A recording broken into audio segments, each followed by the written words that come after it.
تو یہ ہمارے یہاں چند صحافی جو بن جاتے ہیں مطلب کہ ایک دوسرے کو اور آج ڈیموکریسی کے نام پہ باتیں کرتے ہیں اور پھر وہ غلط خبر بھی چلا دیں اور اوپر سے اکڑتے نہیں اتنا ہی کہ نہیں ہم نے غلطی نہیں کی, جو بھی ہے تم لوگ جو کرنا ہے تم لوگوں نے کر لو.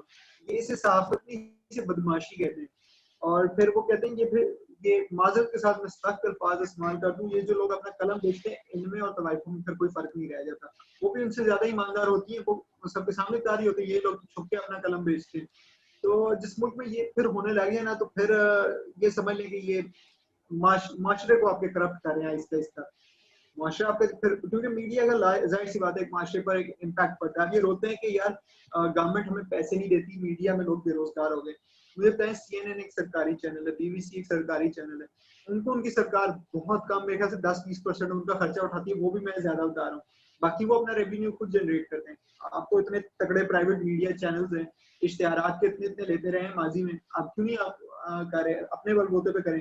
عمران خان صاحب نے کہا تھا نا جیو کے مالک کو میر شکیل الرحمان کو کہ یہ اقتدار میں رہ کر جب تک اقتدار میں نواز شریف ہے اور اس کا کوئی حمایتی نہیں ہے, یہ اپنا چینل اس وقت تک ہی چلا سکتا ہے, اس کے علاوہ نہیں چلا سکتا. اور واقعی میں آج اس کی بات ٹھیک ہوئی کہ جیو آپ کے سامنے کہ جن چینلوں کی ریٹنگ تھی عمران خان کی وجہ سے آتی تھی, آج وہ چینل کہتے ہیں کہ ہم نے عمران خان صاحب کو اٹھایا. حالانکہ حقیقت یہ کہ بھائی آپ خود اٹھا کے دیکھ لیں, پچھلی دفعہ بھی عمران خان کے ساتھ کل جو انٹرویو ان کا چلا اس پہ آپ گراف دیکھ لیں, TRP دنیا کی سب سے زیادہ تھی اس بہت بہت زیادہ تھا.